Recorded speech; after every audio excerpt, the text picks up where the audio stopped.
油價持續高企，普通人唔係捱，而係換個打法。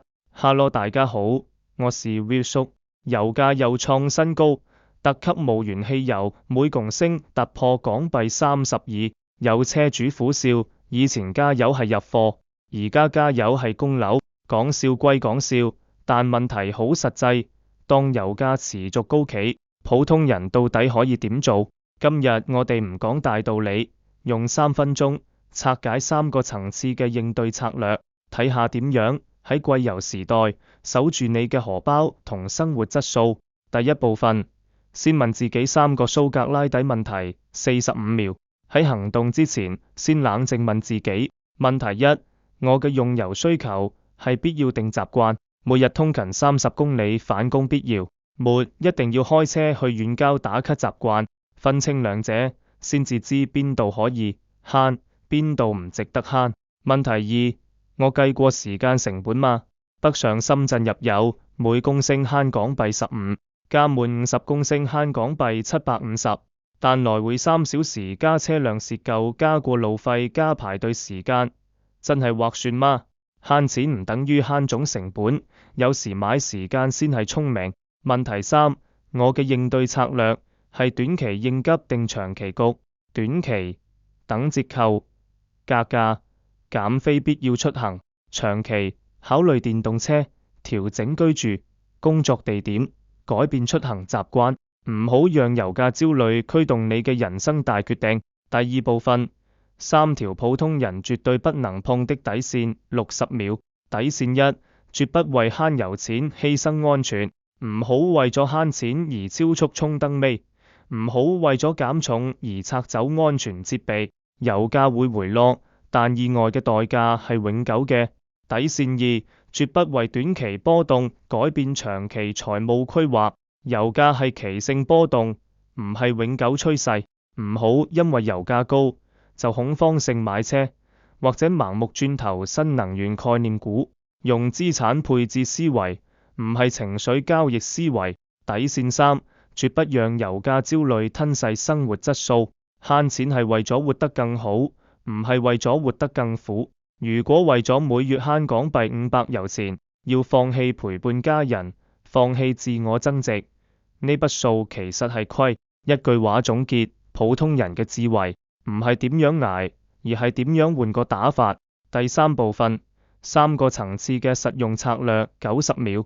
層次1，即時可執行嘅精明消費策略，具體做法，預期效果。善用價格 GPP，下載油價比較工具，比較附近油站實時折扣，每公升慳港幣2到5。整合信用卡優惠，集中使用1到2張有油費回贈嘅信用卡，避免分散折扣，每月慳港幣100到300。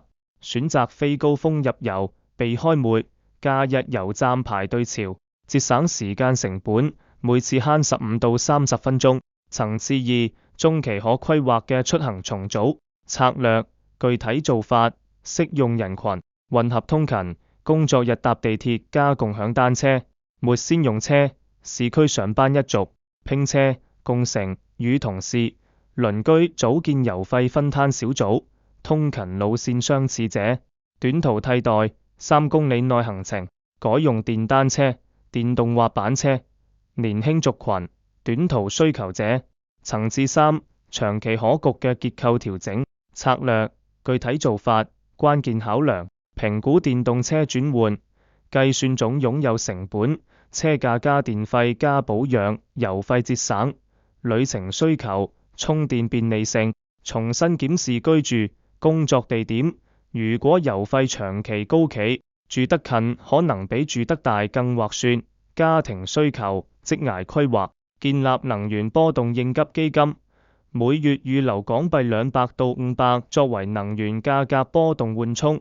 財務紀律，風險意識。第4部分，3個清醒認知，30秒。1，油價唔係你控制到嘅，但用油效率係。與其糾結點解咁貴，不如專注點樣用得更聰明。2，慳錢唔等於降低生活質素，真正嘅精明係用更少資源維持甚至提升生活體驗。三個人行動可以累積成集體影響。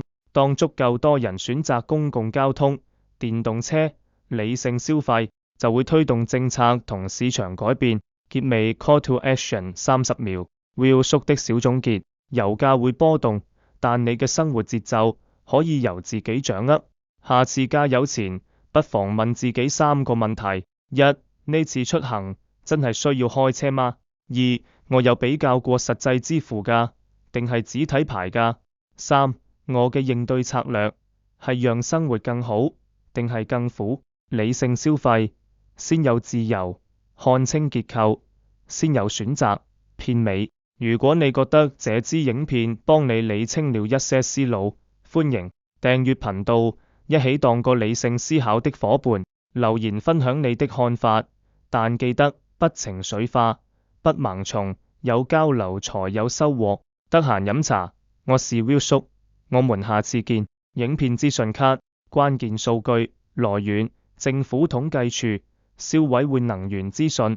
香港無鉛汽油燃油稅每公升港幣6.06，固定。油站折扣幅度普遍港幣3到7每公升，視乎信用卡、會員計劃。電動車總擁有成本長期可能低於燃油車，視乎旅程加充電條件。仲要提醒，減北上入油需計算時間成本加車輛折舊加過路費，唔單止睇油價差。油價係期波動，唔好因短期高企而恐慌性改變長期規劃。政府2026年4月起每週公布折扣後實際售價，方便市民價格。行動清單今日就可以開始。一下載一個油價比較 CPP， 比較附近3間油站實時價格。二、檢視你嘅信用卡優惠，集中使用最有回贈嘅1到2張。三、問自己，下星期嘅出行有邊一程可以改用公共交通？